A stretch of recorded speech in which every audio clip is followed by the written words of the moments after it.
When an elementary school student sees someone get shot, what does that do to them? The development of a child is already extremely fragile.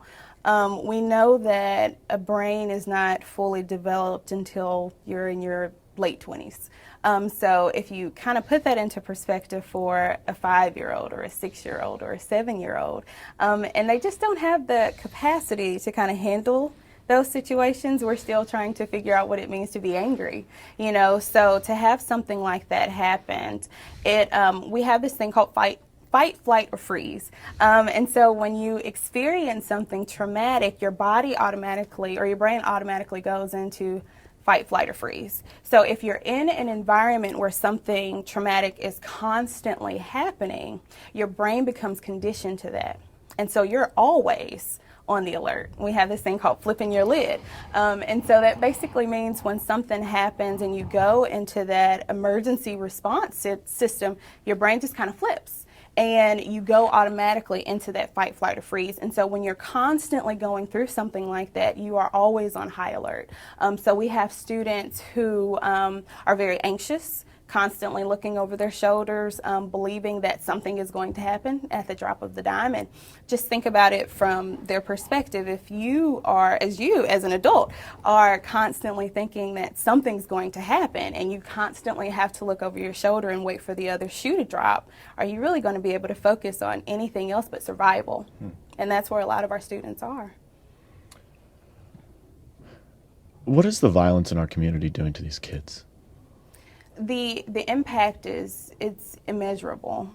To know that things are going on in the world is extremely difficult to have knowledge of that, but to know that a lot of our babies are experiencing these things firsthand. They're seeing it happen right in front of their eyes. Some of them are seeing things happen with their parents in their living rooms, or hearing about this cousin being shot or this uncle being shot. I have one student that I see for both individual sessions and the group intervention, and this student has had multiple family members who have been murdered, multiple family members, and An elementary school student. An elementary school student, yes. And speaking with a student who speaks about these things, and when I'm in a session with a student, a lot of adults try to kind of keep that brave face, but I think it's really important to be able to show emotion and to model what appropriate, or,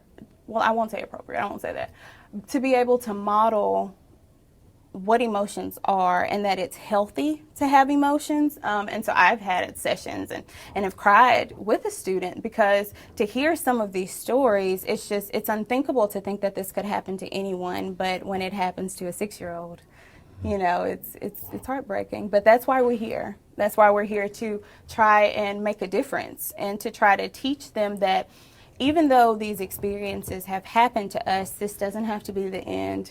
We are still resilient. I have a poster on my wall and it says, "You are brave, you are brilliant, and you are oh so resilient." Because to be able to come out of those types of situations and to continue to flourish and to have straight A's and be involved in extracurricular activities, and to just something as small as having a smile on your face going through all of these things is amazing.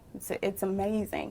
And so we're trying to foster the resilience in these kids and letting them know that there is still light and you can still make it and flourish and be a proud and beautiful example to other students and to other people who have had similar experiences. And we were talking about this downstairs a little bit, and I know there's not a simple answer to this, but how do you break this cycle?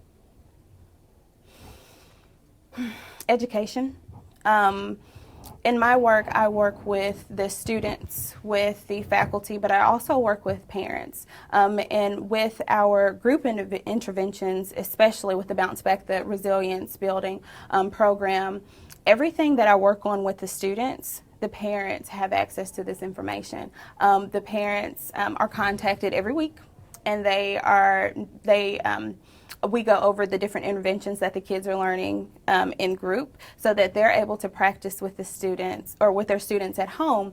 And the great thing is that a lot of our parents are learning from these interventions as well. And so they're able to breathe with their kids. The deep breathing, that's one of the big ones that we have. And just this last week in our sessions, we went over relaxation techniques. And so all of the students had an assignment to go home and work on the exercises with their parents. And so I've spoken with a couple of parents who practice those interventions with the kids, and they were, oh, that was helpful for me. And now I find myself deep breathing.